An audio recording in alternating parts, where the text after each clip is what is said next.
Hey everybody, have you considered starting a podcast? We here at Screwball highly recommend Podbean for getting your podcast out to a larger audience. Podbean has given us the opportunity to easily bring you Screwball each and every week on all of your favorite podcast services. Use the link podbean.com/screwball to sign up and save up to 35% annually. You can also use the link podbean.com/pro/screwball to sign up for a business subscription. Happy podcasting. Hey everybody, welcome back to Screwball, a baseball podcast, your home for everything baseball. I'm your host, Mike Lepre, here with my co-host, Frank White. Hey, how's it going? This is episode 122 of Screwball, and this week was a little bit of a slower news week. Definitely slower than with the Tatis news we had last week, and then, with all the trade deadline news, so kind of a slowdown here leading up to, getting into September baseball shortly, within another 10 days about, of recording this, I should say. But we still do have some meaty pieces of news. One in particular that I'm going to lead off with here. It could be a very, very big piece of news, depending on how the rest of the season shakes out. But let's just jump right into the news section of the show and lead off here with the Albert Pujols possible chase for 700 now. After a recent hot streak by Albert Pujols, I believe he hit 2 home runs in one day and then a grand slam the day before, so he hit 3 in 2 games or something. I think he has 5 in a week or something. He's just been hitting the cover off the ball. The future Hall of Famer finds himself just 8 home runs from the elusive 700 career home run mark. Only Babe Ruth, Hank Aaron, and Barry Bonds have reached the feat, while Alex Rodriguez would be the next closest. He came up 4 short at 696. So, Pujols has about 40 games left in the season. Well, 40 games left on the schedule. However many he starts remains to be seen. But there's about 40 games left on the docket. Can he do it? He'd have to average a home run every 5 games to hit the 700 mark on the dot. So, the way he's hitting, it's certainly possible. I think we're definitely seeing the effects of that COVID year now. Yeah. If he's 8 away, you got to figure he hits 8 in that COVID year at this point, or he's got to be It's 5 or something, right? Yeah, A couple. You got to think he's very close. So, can he still do it? Yes. Sure he can. He's the hottest player in baseball since the All-Star break. I believe he's batting over 400 since the All-Star break. Yeah, and I believe he does consistently find at bats against lefties. Right now, all time. Yeah, He's been a lot. Yeah, and even regardless, he usually does find his way into the lineup or find a pinch hit here and there. So he's definitely going to get the at bats. Does he do it? I think he can. He's another multi-home run game away from doing it. Yeah, because he can come in and hit 2, and then all of a sudden he's just got to hit a couple here and there. He's got it. Yeah, so he's getting close. It's getting exciting. So we'll see how that plays out, but that could be a big piece of news if he gets to 700. Or even if he he hits 697, he gets just one above A-Rod or whatever, he'd be top 4 all time. He's already top 5. But then if you get above 696 and you're just at least 3 away from 700, it's like that becomes tough. Got to come back for a week or so, hit it. Yeah, and he would too if he came back. Then obviously start talking about the RBIs, him becoming second there. So there's a lot going on for Pujols. Obviously, he's a Hall of Famer still. There's no question there. It's just how much can the stats get padded, But the next piece of news, moving on to number 2, is complete opposite end of the spectrum. So we have the New York Mets debuting star Brett Baty. He debuted on Wednesday night last week, and he joined a rare company of people who have homered in their first at-bat as a major leaguer. So in a matchup between the Mets and the Braves, Baty in the top of the second launched a 2-run home run off Jake Odorizzi and gave the Mets a 4-0 lead over the Atlanta Braves. So going from a guy who's hit, we're questioning 700 home runs, going to a guy who in his first major league at-bat hits a home run. So pretty cool. Guy, 22 years old, really highly regarded prospect. I believe he was the Mets' number 2 prospect behind that catching prospect. Yeah, so good for him, good for the Mets because they've had success this season. They've got an owner that is willing to spend more, and you've got young stars like this that are coming up and performing. 691 away from fifth place. Yeah, you still got quite a bit to go to get to Pujols and those guys. So, but it's a nice start. You get a home run your first at bat. You're on a good trajectory. Oh, yeah, you're on pace for about 8,000. Yeah, right? I'd say so. He's a top prospect. Kind of David Wright-esque. You kind of hear with the Mets fans anytime a guy comes up, plays third base, top prospect. You kind of get the David Wright feel. So yeah, no, it's good. Good for them to have young guys. Absolutely, yeah. It's good for the game. You always have young guys coming up that could be potential stars. So, and the third piece of news I have here, just a little bit more of just a quick mention I'd like to make that the Baltimore Orioles won the 2022 Little League Classic. They beat the Boston Red Sox Sunday night in Williamsport. They won 5-2, and next year's contest will be between the Nationals and the Phillies. Nothing's super worth noting. Obviously, the Orioles are looking almost at a wild card spot at this point, so it's kind of these wins are getting important for them. Red Sox obviously not as much, but Cameron Yard's jumping. I know, yeah. I mean, even it's a good stadium to have fans in. Even though they ruined it in left field, but at least they got. That's why they lost a home game. Yeah. To the Little League because no one wanted to see that place. That left field monstrosity, but it's good. It's good to see them in the hunt and being competitive and playing competitive baseball is exciting for Baltimore fans. Yeah, and the Little League Classic is I think it's a cool thing. It's the nice. Biggest stage they've been on since the playoffs. Yeah, that's right? true. That's very true. It's just how it is. So yeah, that was good. Next year they're gonna have the Nationals and Phillies. I think the Cooperstown. That's something they could look at. Cooperstown Classic. That would be awesome. Yeah, I wish they would. Yeah. So we'll see. Some news I have here. We have the Harris extension for the Braves. He got a 7-year deal for $70 million, which isn't really that much. Yeah. But again, it's still a little early, so you might be paying somebody that ends up not being that good, or you've got a great steal for at least a couple of years before you change that deal up. Yeah, I think it's a good deal overall. I think it works for both sides. Yeah, it's how you keep cores together. Yeah. We had the Phillies as a franchise got their 10,000th win. One of the oldest franchise, if not the oldest franchise. Well, not the oldest, the Reds, but one of the oldest franchises. But they got, I think they're the ninth team to have 10,000 or more wins. Mm-hmm. So good for them. And we've seen Aaron Boone fired up in 2 post-game conferences in a row for the Yankees after some struggles, lots of struggles. The second one being the other day when he slammed the table and was going really nuts, which was something we haven't really seen Boone do ever, and not many managers really do.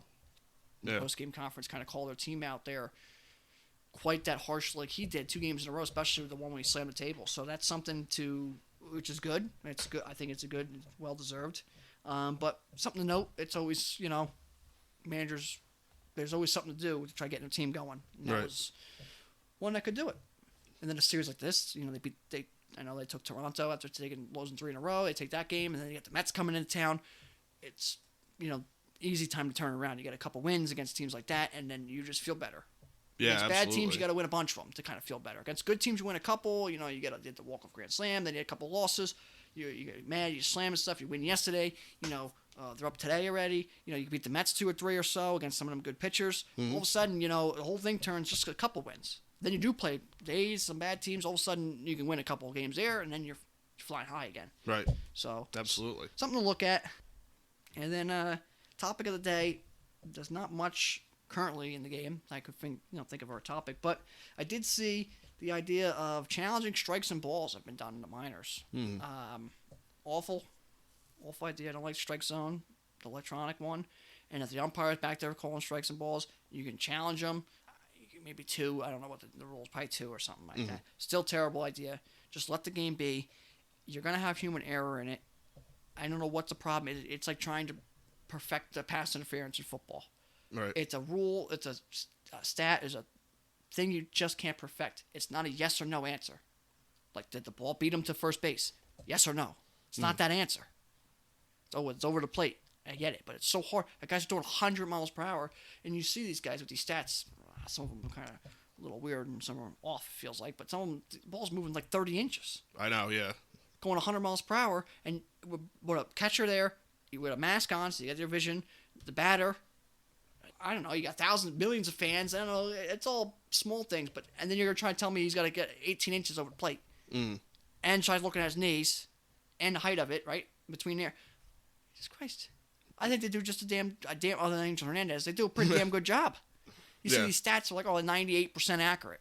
Well, hell, that's pretty damn good. You go out there and do it. Yeah, make it 99 or 100%. Just leave the game the way it is. Yeah. Challenging balls and strikes. I mean, geez. I mean, that's just... You're nitpicking. I agree. Like, you can't even get the ball to be the same. Every ball's different. I don't care. Every puck in hockey's different. It's always a little different. You can't perfect everything. Just leave it alone. Yeah. There's technology in the game that helps. There's technology in the game that's going to be idiotic. I think that the talking to the players in the field, sure, it sounds good. It's a terrible idea. Why put more technology in that has no impact on the game? Just for some, God forbid someone uses it to cheat. Yeah. It doesn't make any sense. You can challenge plays, but you can't challenge a fair and foul ball in front of the bases, but you can do it behind the bases. Where are we going to fix that? Right. If you really want technology, how hard is it to put sensors in the bases that shows you when the foot was where the player when it hit the base? How hard is that? Yeah, I can't imagine that's too hard to do. Because then you can see, did his foot slide over home plate? Did it actually touch it? Well, you got a sensor in it. Well, if the catcher hits it, you can watch the replay. If the catcher's foot hit the base, and the sensor went off, and then the runner got there a second later, his hand didn't get there before the video. Right. So why can't we find out a way to do chips or sensors in the bases where you could how or not? It's right there. You don't even need an umpire then. You really want to get into technology, that would be more of a better thing to do than the strike zone. Agreed. I don't know. There's so many other things I wouldn't even really do that, to be honest. But there's things that you could do. Then you have rules. The catchers at the plate, we still don't know. Oh, I know, yeah. Little baby Buster Posey rule we had. We saw that come into play not too long ago. Oh, so they're really hounded down on it. Yeah. I mean, we're going to see breakaway bases at first coming soon. We all know. I've been saying that forever. Oh, yeah. When's the home run trot ending? You want to save time? Just go down and touch first. Let's move on. Yeah, like a softball game, How much time does that save? Yeah. I mean, it's just a little ridiculous with some of this stuff. Challenger strikes and balls is idiotic. It's absolutely terrible. I don't care what you say. If you think this is a good idea, then you're an absolute problem to society. An absolute problem. You have no place to be anywhere in the world. It's terrible. It's absolutely terrible. You don't see them changing the pencil because it works. Some things just work. Yeah.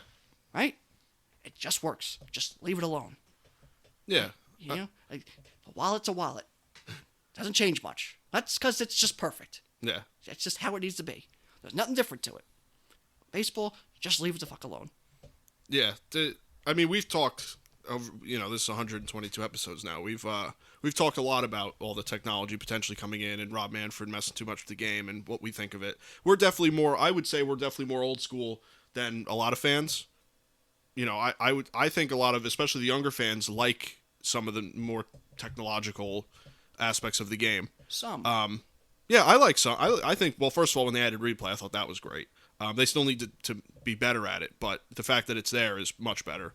StatCast is a great tool to check route efficiency and barrel rate and all this. Challenging balls and strikes. But yeah, that's one that a lot of people have been split on lately. Do you want the robo-ump or don't you? I don't like the robo-ump at all, and this goes in my opinion, goes right hand-in-hand with it, because if you're creating an automatic strike zone, like, does it hit that, does it cross it, and then it, because we've seen calls where it crosses it, but the catcher gets crossed up, so all of a sudden it's a ball, or cross it, but it's still low because the ball's coming in hot and it's got so much spin on it that examples where it's not right.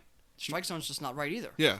So if that's going to be, if an umpire is 98.5% accurate and the strike zone's going to be 99% accurate, it's 0.5. Is it worth it? Right. Are the umpires union going to let this happen? Oh yeah. Because at one point is when the umpire just doesn't go out there. Right? Yeah. At first he's going to be out there. What's the point of even having a home plate umpire? In 2 years, you advance it to the point where you don't need it. Mm-hmm. I don't know. Not for nothing, but baseball probably saves money not paying umpires $70,000-$80,000 a year. Mm-hmm. Yeah, absolutely. I mean, I don't know. How could you get behind that?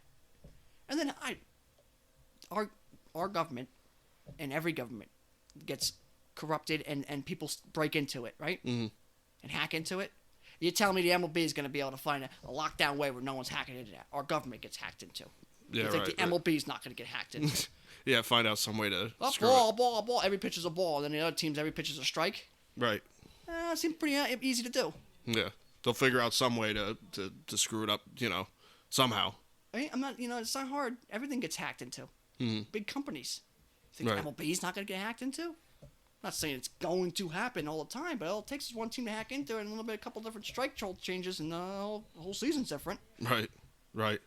And I've just seen technology with the Astros, and that wasn't much technology. No, and they probably have a lot of teams using something, Red Sox got caught with something. Yeah, whatever the buzzer thing could have been. Like, there's so much technology here that you could really change a lot of things. So I'm not sure bringing more technology in is a smart thing to do. Right. And, I like the human element of sport. Yeah. You don't need to make everything technological. There's umpires that make mistakes, and that's part of the game. And I kind of like that part of the game, that there are mistakes But and there's interpretations of the they're rules. consistent. Or they're a little off the plate. You see the Yankees broadcast. Not when we talk about the Yankees a little bit, but we watch it every day. Mm-hmm. They have the thing. Well, this guy calls a little bit low and away. It's just consistent every day. It's a little low and away. He calls it right. Well, that's just he's consistent that way. But then again, you see on Twitter, you see 98%. He missed 2 calls, 3 calls. Christ, how much do you want from this guy? You haven't tell you strike zone's gonna be. He's not gonna be 100% accurate. Right. And they tell you he's hitter friendly, he's pitcher friendly, he's a little, here and there. Yeah, it's just not. It just doesn't seem like a good idea. More technology in some areas is not a smart idea. It's easily able to hack it and change the game. You got MLB players unions and the umpire unions. They're not gonna get behind it. Mm-hmm. Then the minors is gonna be playing different than the majors. So when players go up and down, they're playing a different game. Yeah. I don't know. It just seems like quite a bit, especially again starting with the challenges and strikes and balls. You can't do that. Yeah. You just can't do it. You can't challenge balls and strikes. It's every pitch. Or we only have a couple of challenges. What's the point of having it? What's the point of having it? Yeah. Just how about don't strike out looking? Just it's 2 strikes. It's kind of close. Maybe I swing the bat. Right. Don't worry about what call it is. Mm. I don't know. It just seems I'd rather have technology in the bases with some sort of chip sensor thing to figure out if you're out or not. But you already put replay there. Yeah. I'd rather have something like that than an electronic strike zone. Mm. It just doesn't make sense. Why even have umpires? Right. Yeah, I like the human element of it, and balls and strikes would be the last thing I'd want challenged. Yeah. I think they could expand replays and challenges. I think they do. They can, and they could do more, like you said, with the chip sensor in the base. They could do more to help that. But I think balls and strikes, is just, it's such a sacred part of the game that it just shouldn't be touched. You got pitch com. I thought was great. Yeah. You want to use it? If you want to use it, use it. Yeah. You don't have to, though. You could still put down one finger or two, Yeah, and then who's running the strike zone? Then MLB ran strike zone? Or was it MLB Stadium, the MLB team ran strike zone? Mm. Who's going to monitor that strike zone? MLB or was it team official? Here Right. you go. If it's raining out, well, what's the electronic strike zone? It's got to be lasered out there, right? Mm. I would think. Yeah. Radar I don't out know. there. Yeah, I don't know how they do it. Well, it's yeah. raining. What was that? Does that affect it? Mm-hmm. Or it's foggy. Hell if it's snowing out. If it's 120 degrees out and it's sitting in the sun all day. If it's 10 degrees out and it's sitting in the cold, is this going to affect that radar? Right. Like the pitch com we've seen is when it's loud, it affects this, It's going to have its issues. Mm-hmm. But more times it's effective. Well, we're going to get a strike zone and all of a sudden it's wet and now it's calling a pitch that hits the backstop a strike. Right.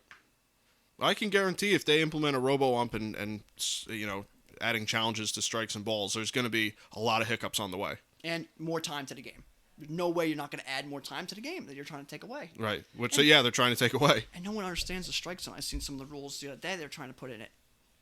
It's not 18 inches. It's not the plate. Just so you know. I think they're going to give an inch off the plate on each side. It's going to be the strike zone. Oh, Jesus. So you're telling me, what's much different than the umpires now? They're going to give, I think it was up to an inch or something. They haven't really decided on it, but it was going to be at least a half inch to 3/4 of an inch off the plate. It's going to be a strike now with the electronic strike zone. So what the hell? Yeah. What the hell are we doing? How would we just call a strike zone? So is it going to be letters to knees? Because that's the strike zone. I don't know, rule book, it says letters to knees. We haven't really got that. Why don't we just call that strike zone? No. Yeah. So, Everything becomes very confusing. Yeah, I don't know. And then, like I said, weather and other things play into it. And who runs it? Mm-hmm. Is MLB going to come to every stadium and run the strike zone? I don't know. I don't know. I don't know. Are you going to put more technology in somebody's old, like Fenway? And where's the technology coming? Yeah. Right? Yeah. It's a lot to think about just to challenge some balls and strikes and do some stupid stuff for no reason. Yeah, that's Before the thing. you brought it up, no one ever was like, boy, we really need a robot out there. Yeah. I know. It goes too far. It's like we've talked about a million times. It's just the technology wedging itself in where it doesn't need to be wedged. I think baseball's done it quite enough. Yeah. I think they've done a good job, you got too. Other sports that haven't done it. You haven't got a baseline. Like, look at tennis with the baseline, right? Mm-hmm. How come NBA can't do that? Right. How hard is that? It can't be hard. The NFL has chain gangs still to determine if it's a first down. If that's not prehistoric. Yeah, compared to what they could have. Compared to what baseball has. It seems like baseball, you're maybe going a little too far. They have chain gangs to tell me if it's a first down or not. That can't be electronically programmed. I had a blue and a yellow line on my first down at the line of scrimmage on my TV since 1970. Yeah. Yeah, so why can't they? Yeah, I agree. So I think you're just pushing too far, and then you're pushing away. Would you gain one fan but you lose two? Well, then you don't make much money. Yeah, I don't know who's really. Oh man, I better tune in now because everything's more accurate. You're I gonna don't know. lose more fans. Yeah, yeah, you're gonna lose your long-standing fans. I would think. You people are like, you know what? I'm done. I'm not. I was You're already gonna on the lose cusp. some interest in it. Yeah. Instead of watching 100 games, he watches 85 games. Hmm. Besides going to 3 games, he goes to 1 game. I don't know. I don't know. We talked about it quite a bit, but the challenging balls and strikes is where I kind of wanted to revolve around here. Is an awful idea and just idiotic. Yeah. I don't know. I don't know if I'll ever come around to it unless they do it in such a way that would make me happy. But I just don't know how you could do it It's impossible. in a way that would make me happy. You know, because it goes back to like you said too. Like the umpires, a lot of times they have like a 98%. Yeah. Correctness rate. It's like I don't know what more you want there. Yeah, they have a 2% failure rate, but that's pretty good. And here you go. If they're going to go and give me 2 challenges, they're going to make more than 2 wrong calls. So you're not fixing the error. You're Right. just giving me 2 chances to correct the error. Right. Exactly. So you're still going to have error. Mhm. So why do it? Yeah. I don't know. I don't know. It's something I'm sure it will eventually get there. I really do think that'll eventually come to pass. I just hope it's done correctly and it doesn't impede, the game's length and the way the game is played and I don't know. And then all of a sudden, it runs into everything. You're going to get, you want the strike zone because everyone's strike zone has to be the same, right? Well, go ahead. I want you to make sure you go ahead out there and measure every mound, the exact height. Measure every plate and base. Every field's got to be the same. No more wall height difference. Everything's going to be exactly the same. Well, this team has an advantage. Yeah. Isn't that something? Yeah, It's difference to the game. Yeah. Then cookie cut everything. Yeah, they make every baseball stadium have to have the same dimensions. You know, Damn well know Fenway's not 310 feet. So go ahead and measure that. Yeah. So you don't tell me every mound. Some mounds are better than others. People say it. Mm-hmm. Well, there's a reason for that. That one might be a hair higher. Who's measuring it? Right? I don't know. You ever seen MLB official out there? There it is, measured up right. Yeah. You get no proof to tell me that first base is 91 feet away from home plate. True. Who the hell's measured it? It's very true. So you're gonna cookie cutter everything. Every stadium's gonna be exactly the same too. Why not? I don't know. You could take it, a million different directions, and I would just really prefer if you're gonna not change something, please just don't add the robo-umps and challenging balls and strikes. It's just too far. It's just too much. It's just too much. Just let the game be the game. Just play the damn game. And then when you know what, you do a couple things to add to the game, and the game doesn't continue to grow, then you know what, you play it till the game's dead. I don't have to tell you. Make a new game. Right. Yeah. Baseball 2.0. You want to play old baseball? You want to play baseball 2.0? Make something different. Let's just ruin this one. Yeah, just ruin the one you have. Bring the old one back. Yeah. I want 1870s baseball back. Now we got a ruckus. Yeah, no one has a glove, or you got to leave the glove out there, Yeah, random umpires, you're hitting people, you're punching people, you got spitballs. Now, see, now we got ruckus. Yeah, then you got something to watch. Yeah, so, I don't know. We'll see. Yeah. But yeah, I mean, we'll see where some of the technology takes us, and if I do think that the robo-umps will come in eventually, and that there probably will be challenging balls and strikes, whether that's 50 years down the line or if it's 2 years down the line, I have no idea. Or next week. Yeah, so, but I think we will see it. It's just we'll see how it gets done. So let's move on to the wrap up. Who is doing the best right now? Fourth piece of news in our news list. The Dodgers currently own the best record in the league at 84-36, while the Mets own the second best record in the National League at 79-44. Over in the AL, the Astros own the best record at 78-45, while the Yankees own the second best record at 74-48. So there are your best teams. The Dodgers still on the best run differential, and the Nationals still on the worst. In case you wondered. Yeah. Some teams here. I got Cleveland on the hot list, I should say. Cleveland, the Astros. Oh, sorry, I'm looking at the wrong thing here. I have the hot list. I have the Rays, Rangers, the Braves, Cardinals, the Cubs, and Dodgers on the hot list there. Okay. Some teams I got in the cold list: Yankees, Royals, Marlins. I don't think the Royals have scored more than 5 runs since the end of July in a game. Something like that, yeah. The Pirates and Diamondbacks. So there's some hot and cold teams I had here to mention. Yeah, teams on there like the Dodgers been in the hot list pretty much all year. They only have 36 losses, so what the hell? Yankees obviously in the cold list pretty much since late June, at least the All-Star break. So they're having their struggles. You know, and there's some other teams that are scuffling and finding their way. Yeah, Marlins are obviously in and out. Cardinals have been on both, right? We've seen the Marlins on both. We've seen the Braves on both. I mean, yeah. we've seen the Rangers more on the other one than the hot one. So I don't know. It just comes and goes. It's how it goes most of the time. Some teams always stay on one. Yeah, and a lot of teams are finding their way on one or the other list now, with the end of the season coming. So, but you want to be on that hot list if you're pushing for the playoffs. So, but let's move on to the who's hot and who's not section of the show, the hot and cold players of the week. No surprise here. Paul Goldschmidt, one player of the week. Surprise, surprise. And the other NL player of the week was Albert Pujols, as we kind of talked about before. I don't have Pujols on the list because he only had, I believe he only had 13 at-bats. But he did have, I think he had like 5, 6, 7 hits, or, hit some sort of good average there. But he did win player of the week with Paul Goldschmidt, but of course Paul Goldschmidt on the list again. He's probably feels like his 10th time on the list, this whole year. So number one, obviously, like I said, Paul Goldschmidt batted .542 over the last week with a .1042 slugging and a .1613 OPS. Number two, Nathaniel Lowe batted .440 over the last week with a .680 slugging and an .1161 OPS. Number three, Adley Rutschman batted .421 over the last week with a .789 slugging and a .1311 OPS. Number four, Gene Segura batted .421 over the last week with a .579 slugging and a .1057 OPS. And number five, Sean Murphy batted .391 with an .870 slugging and a .1351 OPS over the last week. So some definitely familiar names with Paul Goldschmidt on there, but some more unfamiliar names like Adley Rutschman and Sean Murphy. And Gene Segura coming back, so he found his way on there. Yeah, I got most of those guys there. I also got Ben Gamel playing well. Mm-hmm. Miranda for the Twins. Yeah. Well, he's in the Rookie of the Year chase. Mm-hmm. Nathaniel Lowe, so some of those guys really hitting the ball well. Yeah. Some pitchers doing well. Johnny Cueto, been nuts. J.D. Brudebaker, I think went 7 or 8 shutout innings the other day for the Pirates. That's good for him. Nick Lodolo for the Reds, one of the prospects there, pitching well. J.P. Sears been good. Yeah. For the A's, I think in his last 2 starts, he's only given like 1 run or 2 runs in his last 2 starts. Pretty good. Pete Fairbanks for the Rays, pitching well since his return and got a couple saves over the last week. Yeah, that by committee bullpen the Rays got over there. Ruckus, yeah. They just have anyone and everyone come out and pitch whenever. No, that's good. Johnny Cueto, it's a surprise.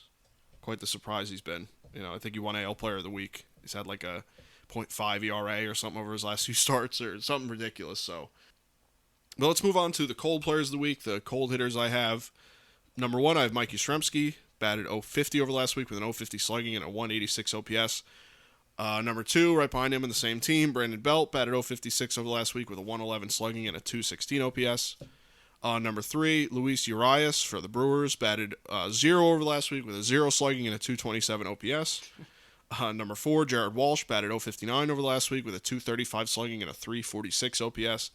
And number five, Taylor Ward, batted .059 over the last week with an .059 slugging and a .249 OPS. So 2 Angels, 2 Giants, and a Brewer. So that perfectly encapsulates those teams, them being on the cold list, Yeah, before I get into a few of mine, I'd like to know how the guy has a 200 OPS if he hasn't got a hit and he has 0 slugging, 0 average. How can his OPS be 2-something? I guess he's just getting a lot of walks. I don't know. It seems to be pretty hard to do. Yeah, it's pretty impressive. Anyway, some cold guys I got here. Ryan Mountcastle's been cold of late. DeJong, even though he came back and was hitting pretty well there for a couple days there. He's been cold. Rafael Devers, been cold. Pete Alonso has been struggling over his last 13 or 14 games, but especially over the last 7. Yeah. And Jeremy Pena, I know he was still in the Rookie of the Year race. He's been cold here really for the last couple of weeks. Some pitchers are not doing well. Cutter Crawford, obviously getting destroyed here over his last couple outings. Alex Wood got beat up of late. Sandy Alcantara against the Dodgers. It's just kind of how it goes. He doesn't pitch well against the Dodgers. Yeah, really. Yesterday, he pitched 3 1/3. 3 2/3, 6 earned runs, I believe. I guess not the absolute worst, but for him, not great. Yeah, for him, definitely not good. Frankie Montas, bad since he went with the Yankees other than 1 start. And Jalen Beeks has gotten beaten up a little bit with the Rays. So there's some pitchers there that aren't exactly doing the greatest over the last 7-10 days. Yeah. Yeah, Alcantara a bit surprising. I know he gets I guess he gets beat up by the Dodgers, but still a guy who really has just been shut down all year and really eats innings is the thing. At this point, he's like about 6 innings his last 3 starts against Dodgers, and it got to be about 21 earned runs. His last 3 starts against the Dodgers. You take those starts out of his year and his career, boy, that's big numbers. So, yeah. But yeah, he gets beat up by them. He has him on the docket again late this week as of now. So we'll see if he can master it. He's a great pitcher. His last outing yesterday wasn't quite as much. The first 2, obviously, got destroyed. It was quick, destruction. Right. The other one seemed to be a little bit more of a, a couple hits and then a big hit and a walk and then a couple hits. It seems like he just wasn't too far away from being out of it. Mm-hmm. So we'll see if he can change it around because he is the NL Cy Young right now. Oh, yeah. And hopefully, if there was 2 bad starts, it doesn't cost him the whole award because he's been the best pitcher in just about all baseball all year long. Yeah, we'll see where he ends up with that. But I think he's a Cy Young, unless his last starts of the season are just completely bad. But I think he's pretty much got it locked. I wouldn't say locked up because knowing the writers, but for me, it's locked up. He's also got like 180 something innings already. Yeah, especially in modern 3 baseball. complete games, I believe. Yeah, modern baseball, that's really impressive. And really kind of keeping the Marlins, even though they're not quite in the hunt anymore, really kind of kept them in it all year because that was a win every 5 days. Even though he went out and got the win because they don't score much, he most dominant pitcher in the National League. Absolutely, you don't want to face him, in my opinion. Well, you don't want no. You got him on the docket. You got to win the next game because we're not winning this one. Yeah, this one's gonna be a rough one. Yeah. Yeah. So, next little bit here, some injuries. Really was not a big injury week, so that's good. We had Albert Abreu placed in the IL with the Yankees, Clay Holmes placed in the IL with the Yankees, and Scott Efros placed in the IL with the Yankees. So the bullpen is gone. Yasmani Grandal placed in the IL. Paul Blackburn for the A's going to be shut down for the rest of the year. Carlos Carrasco expected to miss 3 to 5 weeks with a side issue or oblique issue. Corey Knebel done for the season with a knee injury. That hurts the Phillies bullpen that's already kind of shaky. Yeah. Sir Anthony Dominguez on the IL with the Phillies, another pitcher that's going to hurt the Phillies. Not great bullpen. Yeah, absolutely. Joey Votto shut down for the year, getting surgery on his shoulder. He had a funny comment. He said, "I thought it just sucked. Now I know it was just because I was hurt." So, Jesus. And Anthony Sensatella hurt his knee. He's out for the season for the Rockies. Some of the good news of things, Mullins, he missed a couple games. He played yesterday, Little League World Classic. He's also going to join Team USA for the World Baseball Classic. Yep. Wander Franco shut down from his rehab assignment with some renewed hand soreness. I don't think it's too serious. They're not too concerned about it, but there was expectation he'll be back like today. And that's delayed, obviously, by a week or 2 at this point. Zach Britton could be on the horizon for the Yankees here come September. Stanton expected back Thursday for the Yankees. Max Fried came back. He was on the concussion list. Mike Soroka's pitched some rehab starts. He should be coming back here in the next couple weeks, which would be great news for everybody in baseball. Tyler Glasnow continued to progress. He could be a weapon for the Rays in September, at least out of the bullpen. Oh, yeah, absolutely. Yeah. Bryce Harper starting his rehab assignment and expected to be activated Monday, September 1st, as of now. Jack Flaherty pitching great in his rehab assignment so far. He should be back here the next week or 2, which would help the Cardinals. Hopefully, he come back and be close to what he's supposed to be, just be on the field. Yep. Green for the Reds, progressing. I know it's not much for them, but big name guy.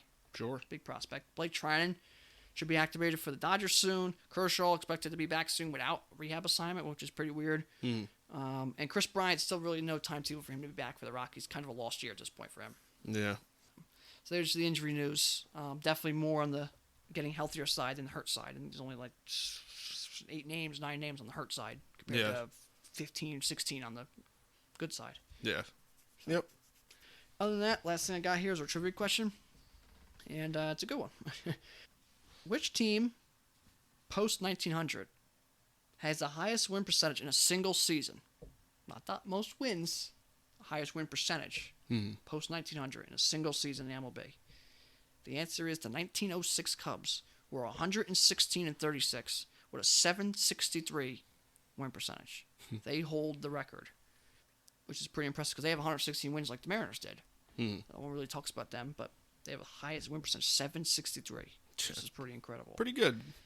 But then again, technically, if you really want to get into the full realm of baseball and professional baseball, the record is held by the Cincinnati Red Stockings of 1869 who went 67-0, but went 57-0 in the National Association of Baseball, 2 words, players. So they technically have the record of an undefeated season, and the highest win percentage because it was 1,000. And they ended up going on to win, I believe, to 81, and they lost an extra inning, so they have the record of 81 straight wins, I believe, or 80 straight wins. So technically, I guess they have the record, but the MLB, I would say, record post 1900 is definitely the 1906 Cubs with a 763 win percentage. They have the highest in a single season. It's just like pre-1900 is just a Wild West. It just rules and problems and people. 67-0, and then 57-0 against actual professional teams. The National Association of Baseball players. Yeah, incredible. Incredible, yeah. Cincinnati Red Stockings just destroying teams. And then the game they lost to break their streak, they lost an extra innings, like 8-7 or something. Yeah, of course. They probably had the same pitcher out there from the day prior, and you know. Yeah. Well, they probably played 6 games that day, you know. Yeah. They just had the same guy out there whipping the ball around. Lost like the Brooklyn. I don't even remember what the team was. It was like Brooklyn or something weird. Yeah, I know. Who God only knows. Brooklyn, I don't even know. Bandwagon beaters or something. Yeah, the Brooklyn Blue Stockings or something. Yeah, you know what I mean? Who knows? The Brooklyn, barefoot or something. So I'm not sure, but so that's just because we did the Dodgers. Kind of chasing down some records and win percentage, and the Yankees were in that hunt. And some other teams are kind of still in that hunt. But win percentage, I'm not sure quite if you're going to get that. You'd have to win like 122 games in the regular season to probably even get close to this, right? Yeah, you'd have to win like what your total would be if you have a really good season, and then add your playoff wins, but make that your regular. You know what I mean? Like you'd have to win like 120 regular season games. It's just like it's even be close. Yeah, and that's the thing. That's just to get close to it. I mean, it's just not realistic. Could it happen? Sure. You know. Yeah. Look at the Dodgers now. They got only 36 losses. But they'd have to just win out the next 40 games. You'd have to get 4 losses, and you'd have to go 122-40 to even be close. Yeah, you'd have to go on a 40-game winning streak, so good luck with that. Yeah. So, I don't know. But, that's the trivia question. Other than that, I really don't have too much. That's it. Yeah, that's really all I have, too. Slow week, but, following the weeks of news we did have, this is obviously expected. And with the weeks ahead, there's going to be a lot of stuff with the divisional races, wild card races could get really crazy. The AL, I think they're all tied as of recording this. They all have the same exact record, or same winning percentage, I should say.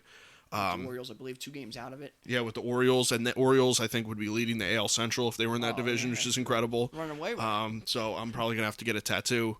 We should have done it this year. Yeah. No, I know, yeah. I think this year was the Pirates. Yeah, which I'm looking good on that one. I think we went with the Pirates this year. Yeah, I think I'm all right there. Last year it was the Orioles, or 2 years ago was the Orioles. Yeah, it was like the Orioles. You had to shave your head, right? It was like top of your head. Yeah, I think it was 2 years ago because for the COVID year, there was a chance, I guess, at least, but there also was a chance they went 10-50 that year. Yeah, that's true. That's very true. but yeah, I mean, other than that, I really don't have much else. Real quick, now you think about that COVID year, the way the Reds started, boy, they were like 3-33. Oh yeah, they would have broke the record for lowest winning percentage probably.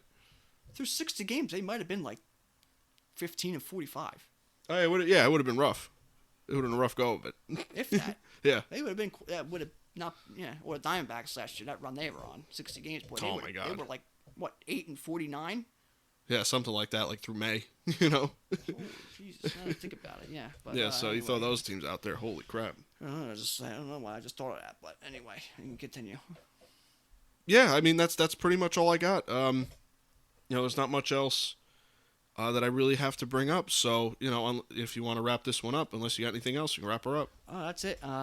Just football's on the horizon. College football's back in like a week. Mm-hmm. NFL's back in like 2 weeks. So football's on the horizon. Baseball, obviously, dog days. We're coming right to divisional races, wild card races. Playoff schedule's getting released. So exciting. It's every win is bigger now than they ever been. So and every injury could be devastating. The injury could be the injury, year. It could be that's it. So it's exciting, and we got a lot to watch, and just exciting part of the year for baseball and a lot of other sports. Yeah, and football obviously coming. A lot of people are very excited about. So a lot to look forward to. But yeah, if that's pretty much it, I guess we can wrap this one up. Yeah, that's it. All right. Well, thank you guys for listening. You can catch this podcast on Apple Podcasts, as well as Google Podcasts and Spotify. You can listen on our regularly updated YouTube channel, as well as our website, screwball.podbean.com. You can follow me on Twitter at @Lepre. You can follow me on Instagram at Mike Lepre. And you can follow me on Instagram and Twitter at FDubs10. You can follow our official Screwball Twitter at ScrewballPod. You can follow our official Screwball Facebook at ScrewballPod. No E in Screw. And that's it from us, guys. We'll see you next week. Yep, take care.